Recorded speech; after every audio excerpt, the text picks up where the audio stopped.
Victoria at 20:49:51. That is at 8:49 p.m. No, just let me Solasena. I'm here with you. You have all the time.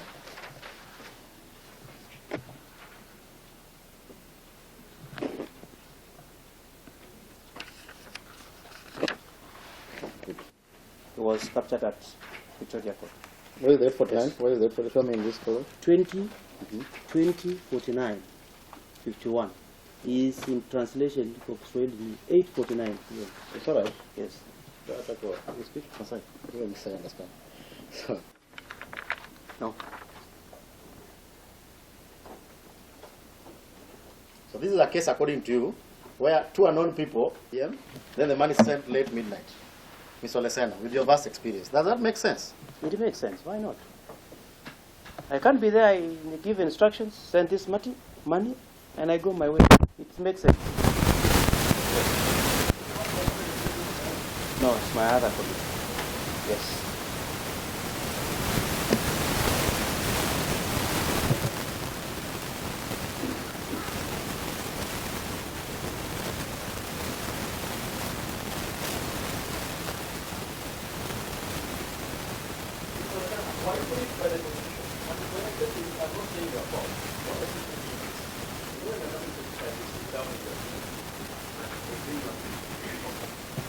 Are you aware that the shift began from 8 a.m. to 8 p.m.? Are you aware of that? That is a version of what she told me, but I'm not aware of that. I'm not aware of that.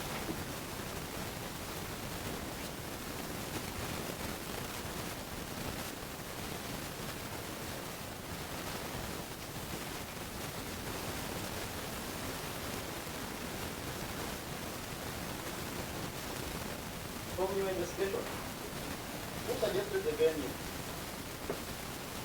Who suggested the rationale of the venue? It is the second accused person.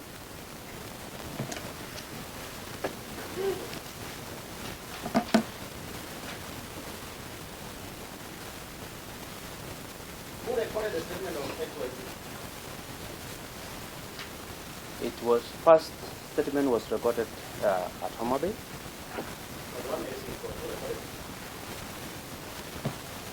My lady, if you allow me, I can check the handwriting of the statement. I can be able to check.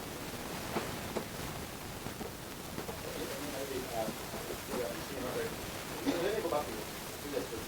Earlier on you said XYZ, Mr.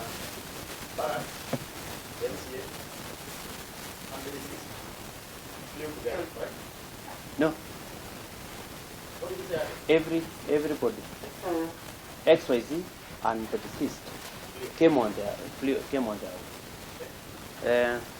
Lawrence Muller came on his own. Yes. The 22,000 was to compensate the three of them from Nairobi? Yes, the second accused person. Yes. Why? No, I'm. What does the second accused Peter? Let me use the word of the second lady of men. What does the second accused Peter to do? Nothing. You seem obsessed with him. Nothing. I'm not obsessed at all. Wait, listen Yes. to this question. Thank you. I'm asking, was the 22,000 meant to facilitate the three people to come Nairobi? No, it was only meant for the deceased and XYZ. How do you establish that one? As per the manifest. What manifest? Yeah, it was only meant for the flight. For the plan?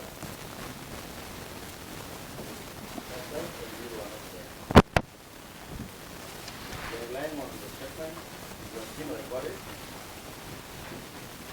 call log, letter statement, and other material. That's what you're relying on.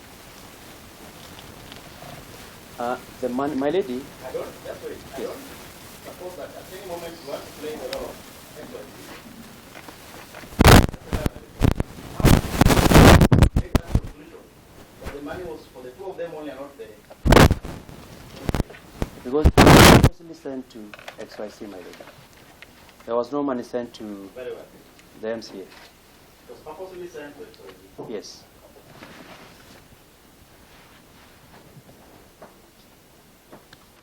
Why then did she tag along the deceased? Because they have been found deceased. Told by who? The second accused. Where is proof for that? It is before court that XYZ testified that they had been called to come to Nairobi with the deceased. Yes, and they came. Yes, it's before court. Give him the statement of XYZ.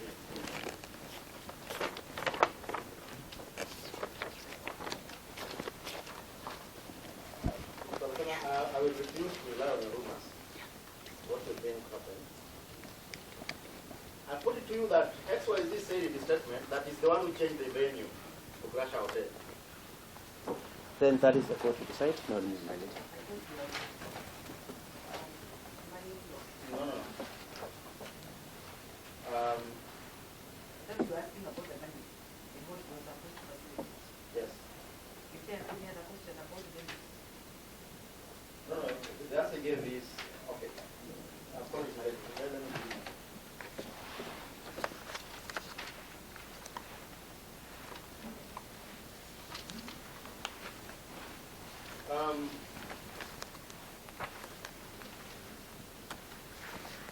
Mr. Olesana, Yes, my these three people, let's assume they were all called by the second accused to come to Nairobi. Yes, We are assuming that. yes, we are. Then, in his own discretion, these two should come by plane, and one should travel by air. Right? By road, sorry. And then 22,000 shillings is sent to XYZ. He makes a decision to come with the deceased. Where is facilitation for Mr. Mula? There was no facilitation. He Just stated, came on his own. yes, he stated it. He just came on his own. He came on his own after invitation that he was to meet the governor.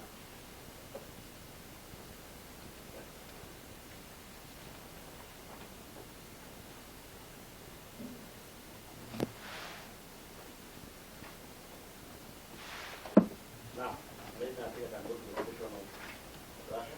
Accused who changed the venue. And that statement of as well is accused. The accused that they wanted to remember, so he changed the venue. So you said, do you have the statement of XYZ?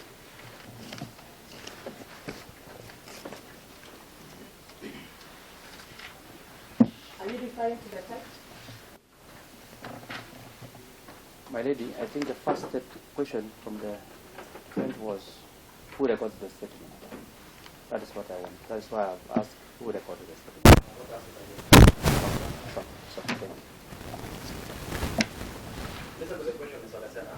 XYZ, you said that it is the second accused who changed the venue to Gracia. Okay, right? Yes. Very good.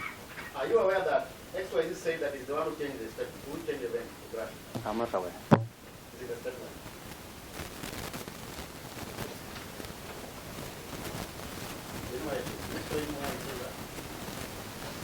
Which page?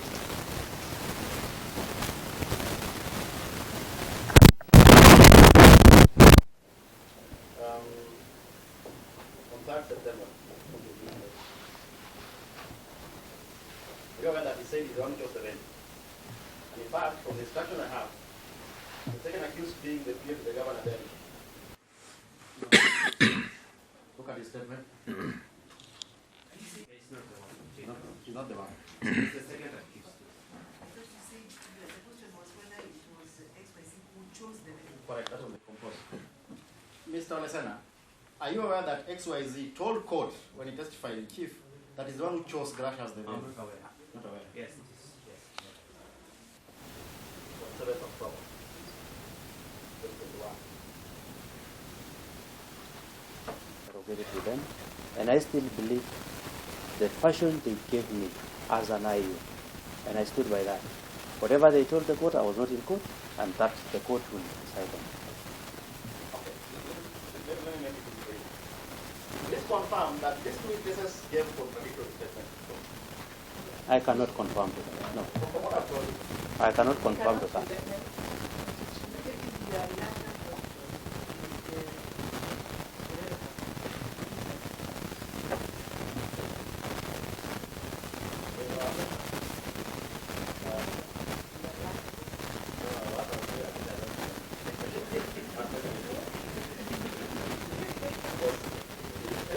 mind is programmed by different things. Once a question is given and an answer is elicited, I quickly erase it from my mind and focus on the next one.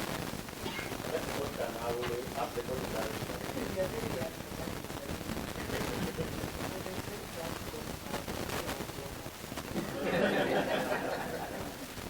I think you got it that way. You got it that way. Giving the two versions according to the message he gave to the court. Yes.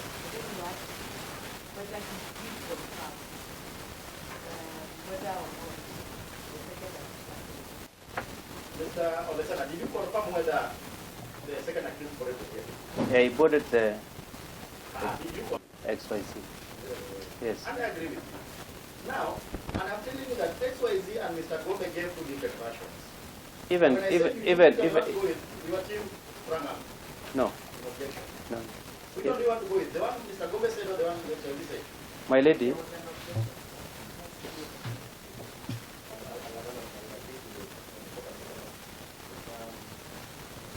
At Crash Hotel, how many people did you interrogate?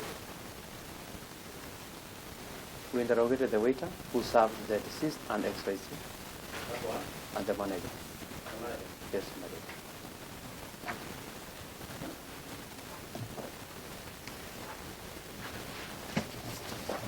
Did you ask whether there was any other person whom you needed to interrogate? No, we never. There was no any other person. Did The you ask? deceased. Mr. Olesana, did We you asked. ask? We asked. You asked. We What were you asked. told? We asked the waiter, and Mr. Olesana, you're a good man. Don't put yourself down, but I'll get you a good man. Let's maintain the composure. Just listen. I'm asking. Did you ask whether there was any other person you could interrogate? there was no any other person. Yes. That's not a good answer.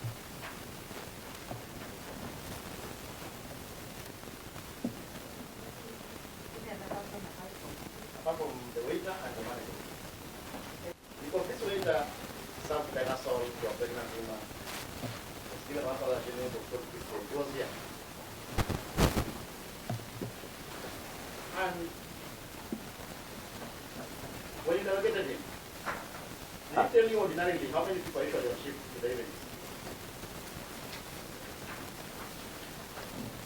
My lady, I believe in an hotel there are other waiters, but specifically because she was the one who served the deceased and the XYZ.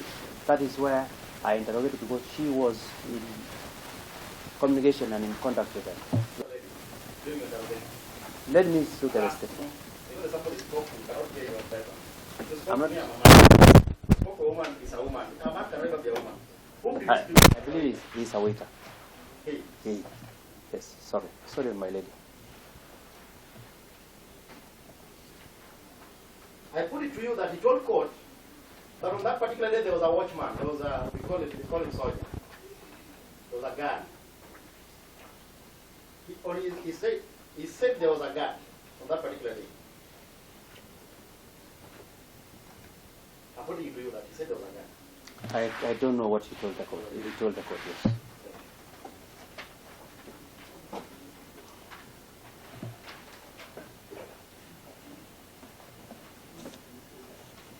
Did you confirm as an IO whether that hotel has a guard?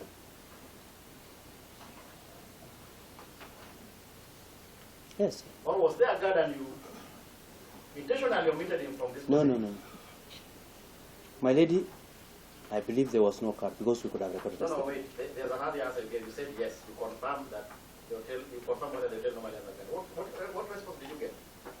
My lady, I'm sorry to say, I can't recall, but if there was a card, I could have recorded a statement, and it could have been in this court. Yes. So if this particular witness comes to court and says there was a guard, there's a problem somewhere. There's no problem. That is the fashion of the witness. Mr. Alessandro, if this witness who works at Grasha came and said there was a guard, that there was a guard that night. There could be a guard, but he was not there at that particular time. Yes. At what particular time? When by the time the deceased and the XYZ were abducted. Yes. Maybe he had not reported. Mr. Alessandro, at that time you were at headquarters Nairobi. Yeah. I have been to Bombay just about a few number of times. In In short, both me and you were not there that night. We were not there, yes. And that is So why, that conclusion. if my lady, A if there was a witness guard, came to court- Just wait. A witness came to court and said there was a guard that night. then that is, we leave it to the court because it is in the court records. So, yes. But to me, if there was a guard, my lady, I could have recorded certainly. The events of that evening. Yes. But I'm saying I am there because he's saying he needs to come to the settlement. Unless now you ask me this. Yeah.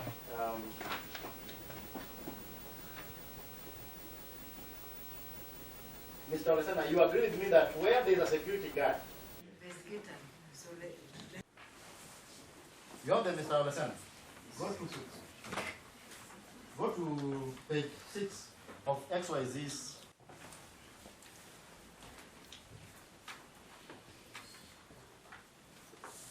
not passed the test of electronic evidence. Because the processes, the procedure for adoption of that evidence is meant and ensured that whatever it is that is on the electronic form is authenticated and has passed through the relevant chain of command. So how they choose it? First of all, let me respond to that. We are still not producing a certain evidence. Not produced, not producing. You are introducing it. Correct. And you want the witness Yes. to respond to questions you are going to raise on that, No, not on the video. which is The video is just to. I don't know how to. Where is my lady? Let me put it this way, lady. When you are shown at the beginning of this trial, like actually we didn't see them, and no question arose from the wounds and all those stuff. They attempted to show us the video. They just wanted to see the body. I just want this witness to look at this video. The questions I'll ask him are with regards to this case. This video will just show us an illustration of somebody who is claimed to have jumped from a vehicle moving at 50 kilometers per hour and not their 80 or 100. So it might also help them. If you had a video of somebody jump from 80 or 100 kilometers, that would be very dangerous. We have for a lesser kilometer. And we want to see whether that person will survive. Is it a video that was taken in relation to this case? No. Related to this case, there are no videos. We did witness. Then you are still maintaining the position of the jump. We will try. This now will make the court understand. But I don't know when the objective of video they've not seen. Let us play the video. Then if you can't ask questions from it, then we don't. What would be the point of being introducing something that you will not use? Well, it's only 2 Not in minutes. the sense of using later in the event that they are put on their defense, Yes. but for purposes of this proceedings. The problem with that matter is that we're not asking questions. Cross-examination. In the middle of cross-examination. And I do not know now what procedural rules that you think that would allow such. The rule, my lady, first of all, is that at cross-examination we have a wide latitude to ask questions. If they are irrelevant, then an objection will be raised and the court will rule on that. So part of the wide latitude is I'm introducing a video, though not facts in this case, but it shows. You can marry them with the facts of this case, my lady. Indeed, if I was to be allowed to produce documentary evidence in my submissions, I will say, my lady, look at this video. Indeed, somebody cannot jump, even from a vehicle moving at 40 kilometers, without serious injuries. But now, my lady, the danger with if we produce it during, let's say, when they are put on their defense, I will not have a witness to ask her because he didn't jump. Rather, he didn't see the person who jumped. This particular witness saw the people who jumped. He ought to have weighed what they are saying to see whether that really is something that can turn out as evidence. As where we sit now, that was produced for you, my lady. I'm sure, my lady, you've never seen somebody jump. Rather, the witness was brought before you, and that is the version he gave you of the story. Yes. They just told you they jumped, and we went there, and do you know, my lady, we didn't demonstrate to you jumping at 40, at 50 kilometers per hour. We didn't show you. We simply showed you 14 people who sat at the back. Yet, even the accused herself was, I don't want to go into those things, but we didn't show you past somebody jumping at even 30 kilometers per hour. We didn't show you that. Now I have to show you a video. And I believe that in the event that your client is put on his defense, and I'm not saying that he will, Correct. because nobody can foretell. Yes. I believe that would be possible then to introduce whatever evidence that is in your possession, provided you follow procedural rules that would impeach the convict. But I can't examine. Don't blame me, but I can't But in the examine. event that you insist on this clip, I would then direct that you make a formal application, which the court will rule on.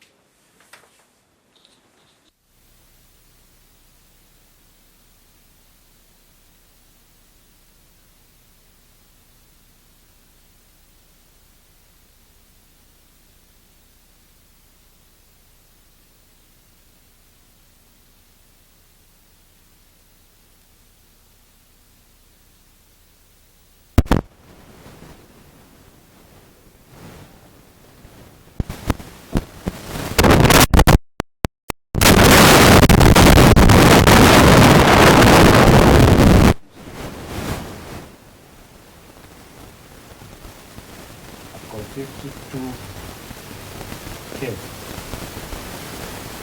For 52 sub-article K,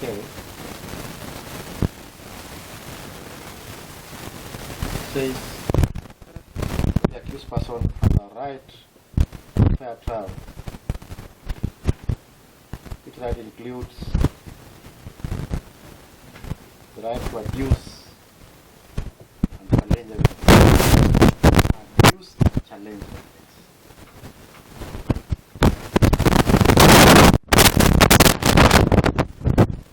Thirdly, my lady, the third ground is that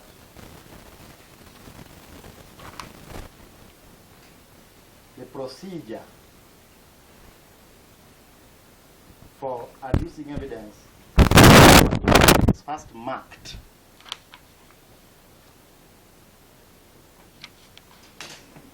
Then later, subject to fulfilling the requirements of electronic evidence, to wit the production of an electronic certificate, the same is produced as exhibit.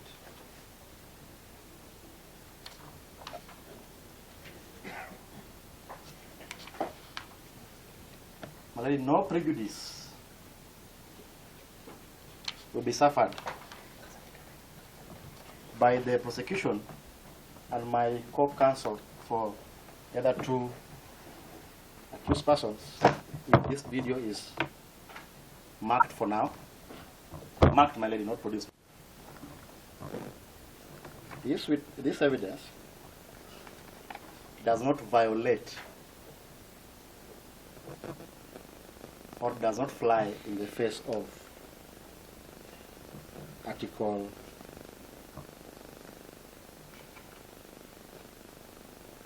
50, sub-article 4.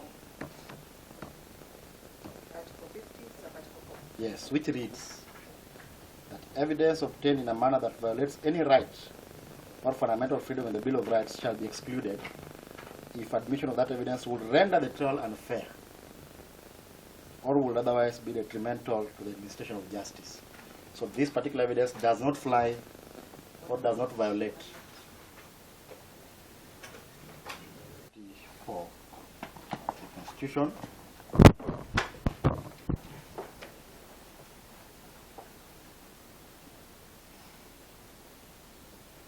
An opportunity to re-examine and counsel for the first accused can seek leave of court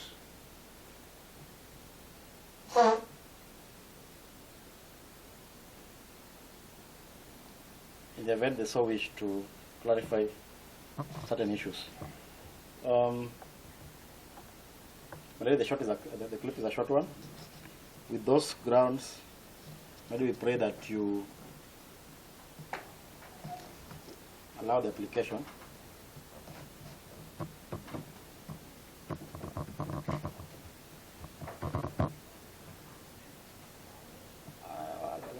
Sorry, I forgot another ground. My apologies. The other ground is that if the court does not allow the production of this, the use of this piece of evidence at this stage,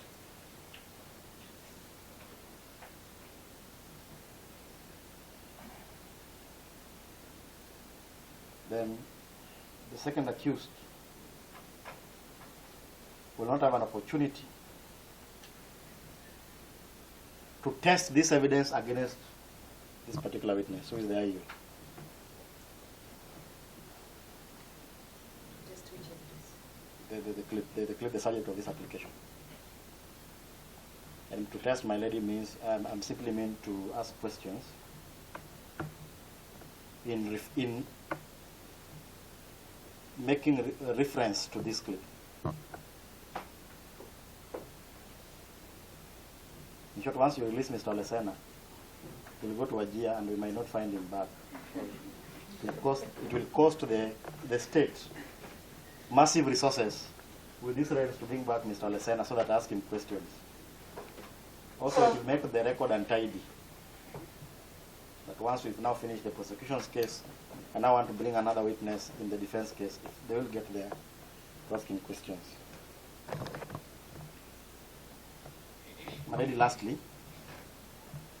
in the interest of fairness, as the last ground, in the interest of fairness, this court has allowed the prosecution to mark certain pieces of evidence and only regularize them later. Before in this trial, my lady. Before they have, and Ms. Gishui has come to us several times, and we've been gracious enough to accommodate her, because there's nothing to hide. That's a general statement, unless you want to discuss it.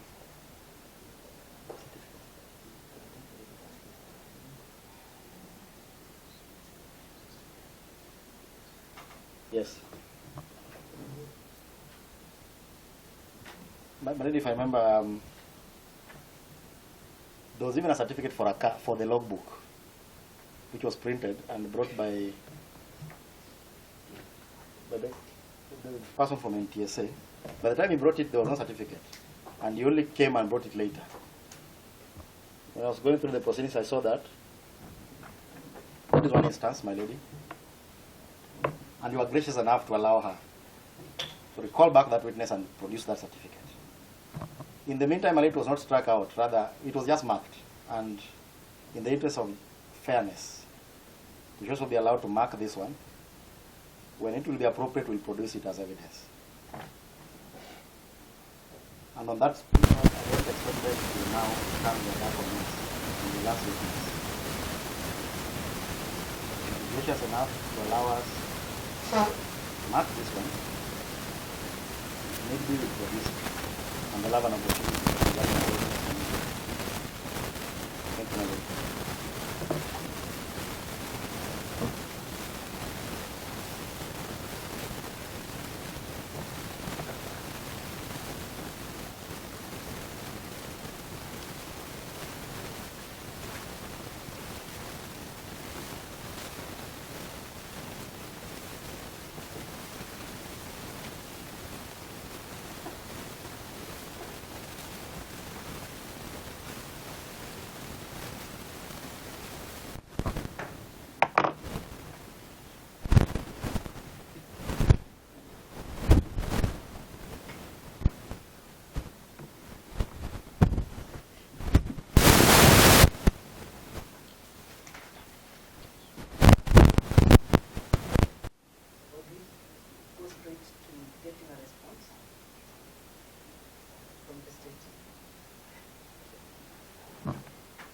Your Ladyship, he was cross-examined about how he moved out of that vehicle at the speed. Yes, by Professor Otieno. The speed at which the vehicle was moving the kind of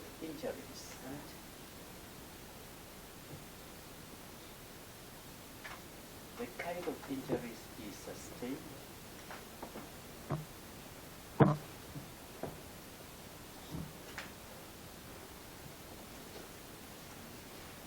and about, I don't know which word to use, the laws of movement. If you come out of a moving target, which direction will you come? And so this has been an is believable, and whether that aspect of his evidence accords with the known science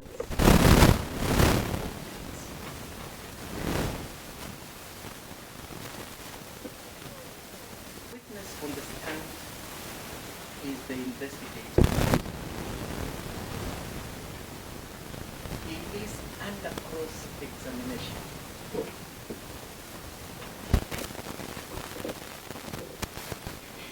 And when he is under cross-examination, the defense is given a large latitude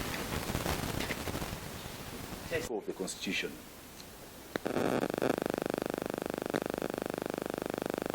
Article 54 of the Constitution, my lady, as regards evidence, sub-article 4, evidence that is obtained in a manner that infringes the rights and freedoms under the Bill of Rights.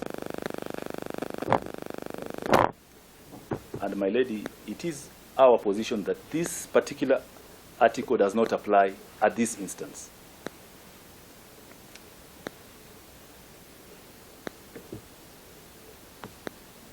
My lady, the malady that Article 54 intended to cure, the malady that Article 54 intended to cure were excesses by the state when investigating cases. Excesses by the state against accused persons or suspects. The famously called for fruits of a forbidden tree, such that such evidence will be avoided by the court and will not be used. So that does not apply in this instance, my lady.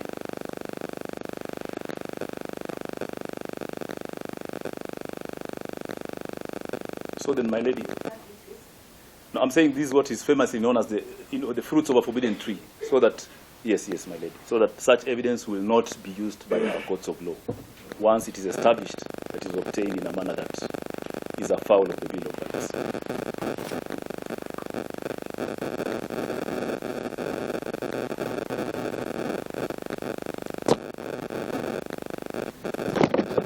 And lastly, now I agree with senior counsel, Mr. Kilokumi, on the position he takes in as far as discrediting evidence of an expert goes. That to discredit that evidence, you have to counter it with the evidence, that to discredit the evidence of an expert witness and their opinion, you have to counter it with a contrary opinion. That we fully agree.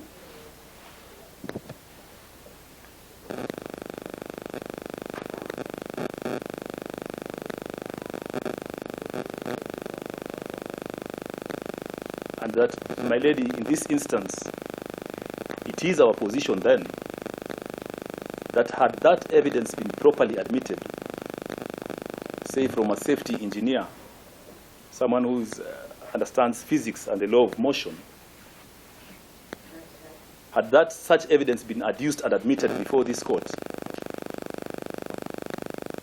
say from a safety engineer, someone well schooled and learned in matters of physics and motion, the law of motion,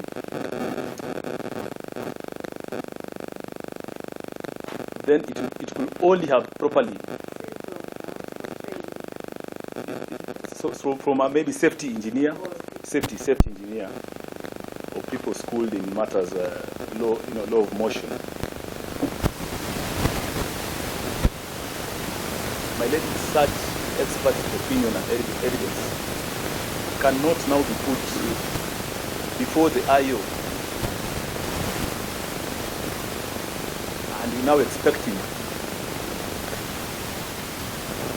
for such evidence to have been abused. Such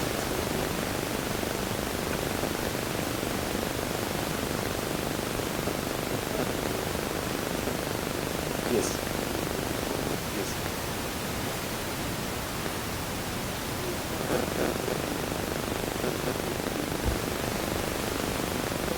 Yes, yes. Then, my lady, it cannot be that now such evidence is put to the IO to either confirm or dispute it. He is not an expert in such issues. The findings in such a report of such an engineer or expert cannot form the basis of cross-examination by the IO.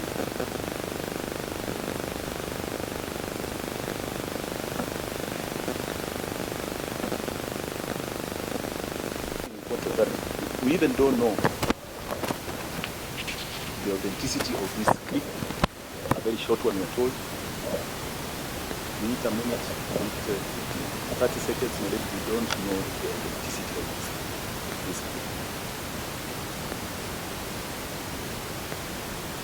Now gather that there is a right to adduce and challenge evidence. Bearing in mind that we don't know the authenticity, and I agree with Mr. Ogada that yes, he has the right to abuse and challenge evidence.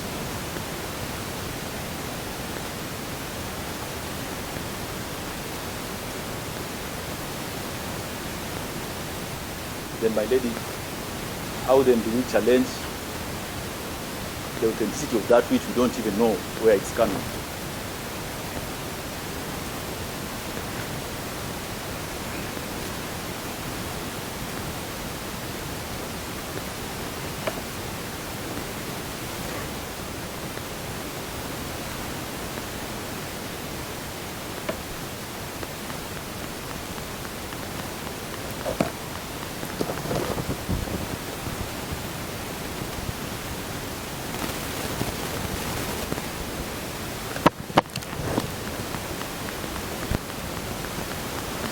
My lady,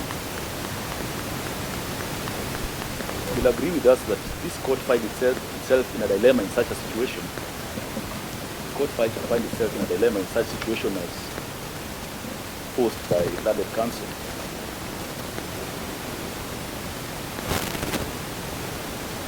The dilemma being that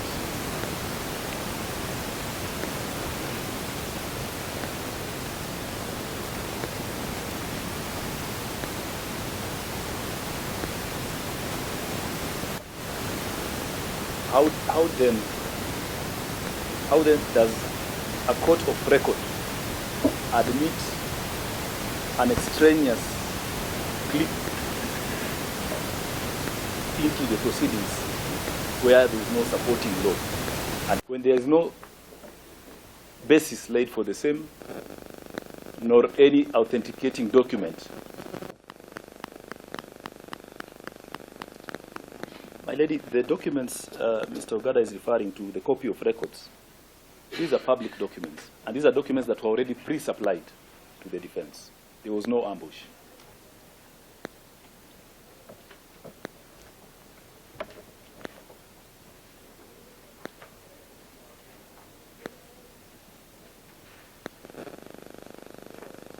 And therefore, the same rules of engagement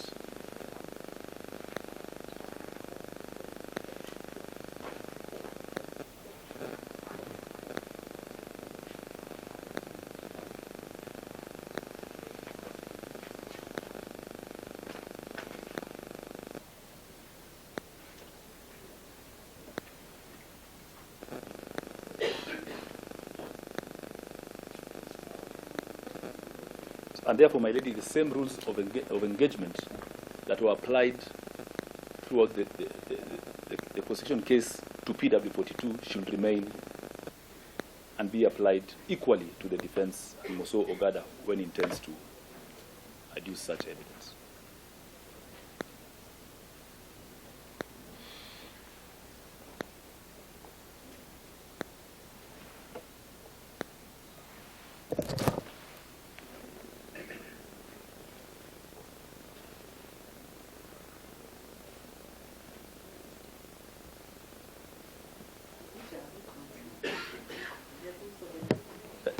That is as yes, apply to counsel for accused number 2.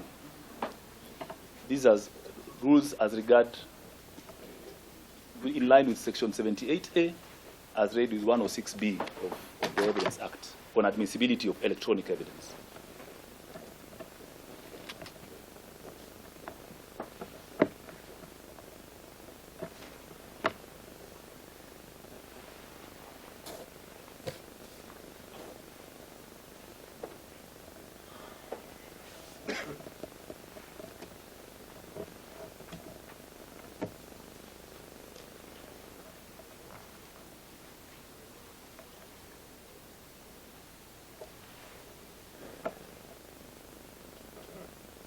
My lady, as I wind up, this court had the opportunity to listen to XYZ when he testified.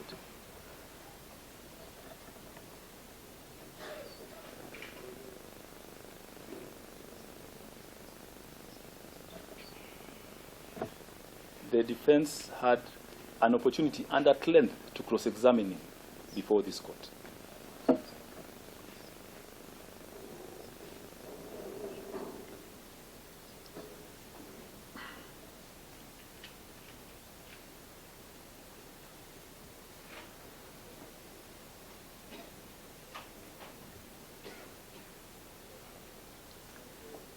And most importantly, my lady, this court had an opportunity to see the demeanor of the witness as he was testifying, even to the point he broke down during testimony.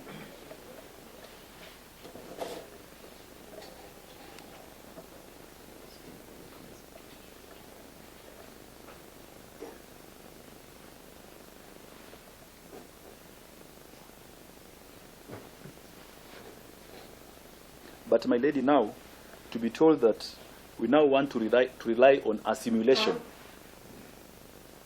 as counsel puts it. We want now to rely on a simulation drawn from YouTube.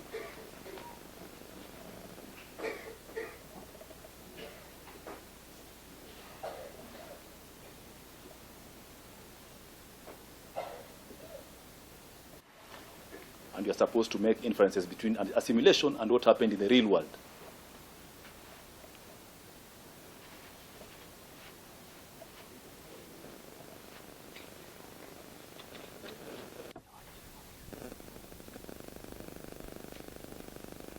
In this case, my lady, we did not question the authenticity of the photos they showed us to be the real Kawadi. We didn't question those photographs, whether that was really Kawadi. Kawadi, yes, Kawadi. We just bought those photos, and in the graciousness of it, we accepted it.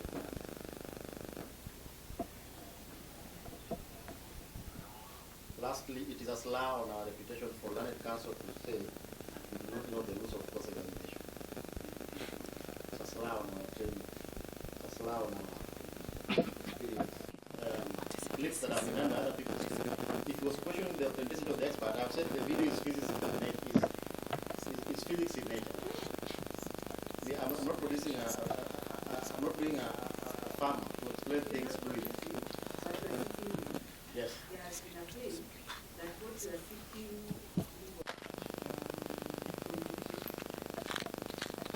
Yes, my lady. I agree, my lady. Yes. Whether we should bring something, then whether that something is admissible. The problem I'm having with the prosecution is that they are now bringing the whether that something is admissible before whether it will allow us to bring it. That is like putting the cart before the horse. What is that? The video clip. Yes. They already asked you whether it is admissible or not before you give us whether we know whether we can produce it. Unless now we know whether we can produce it, we're given that leeway to produce it. If there are any issues with admissibility, then they can raise it.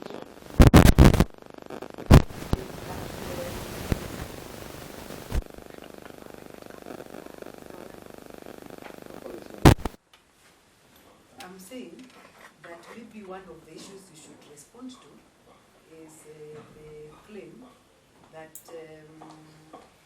or not actually the claim, is what has been said in the opposition, that what you intend to allow the, to ask the court to allow you to produce is a video clip from YouTube to simulate. Yes. Yes. Play the video and then let the witness look at the video. And then now we'll, with that video in memory, we'll walk you through the events of when XYZ jumped from the car. It's that simple. With that video at the back of his mind in the space, then now we'll use that information to walk him through the events of XYZ jumping from the alleged car. And to dissuade this notion that we'll ask questions in the video, we can't do that. He's not the maker of the video. He does not know where the videos come from. He's not an expert in explaining physics. From what he told us, he used to work with NCI right now is at Kenya Power. He's no expert in matters of physics.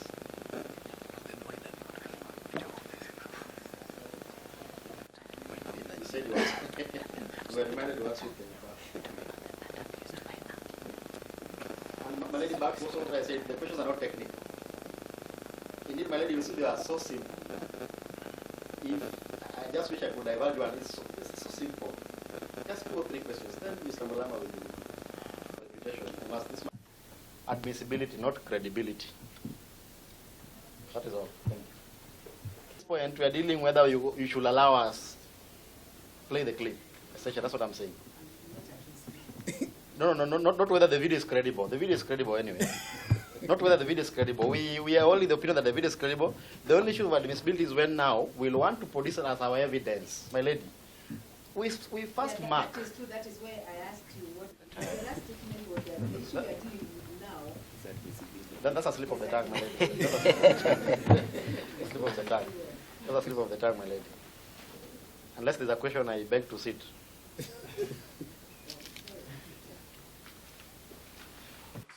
You have not disproved or disputed the claim that the video you wish to have the court allow you to play is a video from YouTube. I have answered that, my lady, but I can repeat. There's nothing wrong with getting any material from you. Production of this clip, if that opportunity will arise, then we will formalize by bringing, number 1, certificate of electronic evidence. So Yes. your position is that the video is from YouTube, Yes. but in your view, there's nothing in terms of the rules of admissibility Correct. that would prevent you from having it aired at this point, Correct. because the issue of admissibility comes later. Yes, correct. And thanks to Section 154 of the Evidence Act. I just wanted to know that we're on the same page. Yes. Can I sit now, my lady? Yes, please. Applicable law, and therefore I will deliver this on this application tomorrow at 9. So PW 42, we are once again stood down until tomorrow. Okay, so we adjourn the proceedings for today until tomorrow. What? Consider the ruling and, I mean the application and make its ruling. Yes. Unless you are saying that you want to abandon the application. Unless you are saying that you want to abandon the application, in which case I will not. Yes, so if you are...